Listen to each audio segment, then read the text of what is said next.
اعوذ باللہ من الشیطان الرجیم بسم اللہ الرحمن الرحیم۔ شروع اللہ کے نام سے جو بڑا مہربان نہایت رحم والا ہے۔ وہ یکتا ہے اور نیک لوگوں کا ولی ہے۔ میں گواہی دیتا ہوں کہ اللہ کے سوا کوئی عبادت کے لائق نہیں، وہ اکیلا ہے، اس کا کوئی شریک نہیں۔ اور میں یہ بھی گواہی دیتا ہوں کہ حضرت محمد الرسول اللہ صلی اللہ علیہ وآلہ وسلم اللہ کے بندے، اس کے رسول اور آخری نبی ہیں۔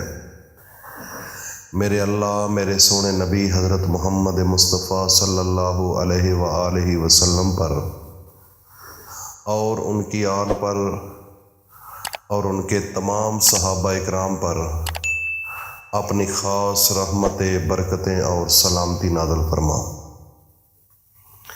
ناظرین، اس دور کے اندر جس بندے کی اولاد نیک ہے اس کی یہ دنیا جنت ہے، کیونکہ اولاد ایک ایسا سرمایہ میرے رب نے بنایا ہے کہ جب انسان محنت کرتا ہے سارا دن، اس کی صرف یہی طلب ہوتی ہے کہ میری اولاد کو خوشحالی ہو، وہ اچھا لباس پہنے، اچھی غذا کھائے اور اچھی جگہ پر رہے۔ سارا دن محنت کرنے کے باوجود اپنی اولاد کے سامنے جب جاتا ہے تو وہ ساری جمع پونجی اس کے اوپر لگا دیتا ہے،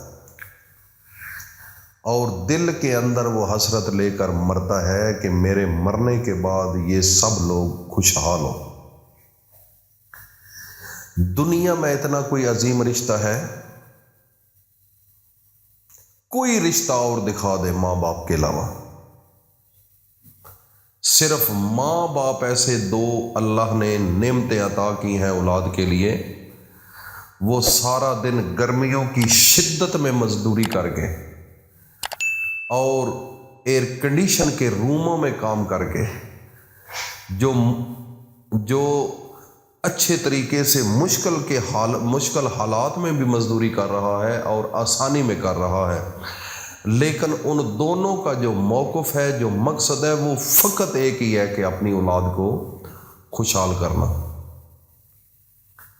تو وہ اولاد کے لیے جب ان کو اچھی غذا دیتے ہیں، اچھا گھر بنا کر دیتے ہیں، اچھی تعلیم دلاتے ہیں، تو ماں باپ زیادہ خوش ہوتے ہیں۔ ان کے اندر ایک عجیب سی مسرت ہوتی ہے۔ اس کے علاوہ دنیا کے اندر شاید آپ کو کوئی اور رشتہ مل جائے، ورنہ یہ دو رشتے جو ہیں، ان سے آگے اس کائنات میں اس بچے کے لیے کچھ بھی نہیں اللہ کے سوا۔ اور ایک بات سن لیں، کچھ لوگ ایسے ہیں جو اتنی محنت کرنے کے باوجود بھی ان کی اولاد نافرمان ہو جاتی۔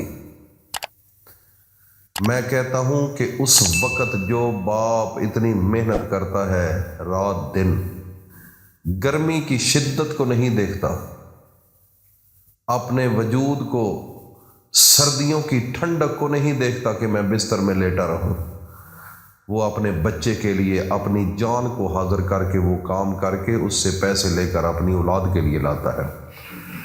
تو جب آپ کی اولاد اس بندے کی نافرمان ہو جائے، والدین کی نافرمان ہو جائے، تو باپ کا دل ٹوٹ جاتا ہے، ماں کا دل ٹوٹ جاتا ہے۔ شاید میں یہ کہہ سکتا ہوں کہ ان کے اوپر یہ قیامت صغریٰ ہوتی ہے۔ اس سے بڑا دکھ کائنات کے اندر خدا کی قسم نہیں ہوتا۔ ماں باپ جو اتنی محنت کرتا ہے، اتنی سٹرگل کرتا ہے، اتنی مشکلات کو دیکھتا ہے، تو جب وہ اولاد ایک معصوم بچے سے لے کر جوانی تک اس کے اوپر محنت کر کے بڑی امیدوں اور آسوں کے ساتھ، تو جب وہ آگے سے نافرمان ہو جاتی ہے، اس کی بات نہیں سنتی، تو اس ماں باپ کا دل ٹوٹ جاتا ہے اور ان کے اوپر قیامت صغریٰ ہوتی ہے۔ ناظرین، یہ میں آپ کو بات بتاؤں، خصوصاً باپ جو ہے، ایک باپ ایک مسافر اور ایک مظلوم، یہ 3 آدمیوں کی دعا میرا رب کبھی رد نہیں کرتا، میرے نبی کا فرمان ہے۔ حضرت محمد مصطفیٰ صلی اللہ علیہ وآلہ وسلم خود فرماتے ہیں کہ یہ جو 3 قسم کے لوگ ہیں ان کی دعا کبھی رد نہیں ہوتی، ایک مسافر اور ایک مظلوم اور تیسرا والد۔ تو میں اپنے تمام سننے والوں کو یہ کہوں گا کہ جتنے لوگ مجھے سن رہے ہیں، عورتیں سن رہی ہیں تو وہ خود اپنے خاوندوں کو کہیں، اگر کوئی بیٹی سن رہی ہے تو وہ اپنے باپ سے کہے، اگر کوئی بہن سن رہی ہے تو وہ اپنے بھائی سے کہے کہ اللہ کا فرمان ہے کہ یہ دعا پڑھو، میرا رب اس دعا کے صدقے آپ کے گھر کے اندر اولاد نافرمان نہیں ہوگی۔ اولاد ایک صدقہ جاریہ کی طاقت رکھتا ہے، صدقہ جاریہ کی۔ میں آپ کو ایک دعا بتانے والا ہوں، سورت عمران کے اندر ہے، سورت آل عمران، اور آیت نمبر 38 ہے، 38 وہ ہے رب حبلی من لدنک ذریۃ طیبۃ انک سمیع الدعاء۔ یہ قرآن ہے۔ حضرت زکریا علیہ السلام نے یہ دعا مانگی تھی، رب حبلی من لدنک ذریۃ۔ ذریت کون ہوتا ہے؟ اولاد، ذریت۔ جب ذریت پر ذریت کہو اس وقت اس کو 11 مرتبہ پڑھیں، 11 مرتبہ، رب حبلی من لدنک ذریۃ ذریۃ ذریۃ ذریۃ، اس طریقے اندر گھس جاؤ اپنی اولاد کے لیے۔ اس کا معنی کیا ہے یہ بھی سمجھ لیجئے۔ اس کا معنی ہے کہ اے میرے رب مجھے اپنے پاس سے پاکیزہ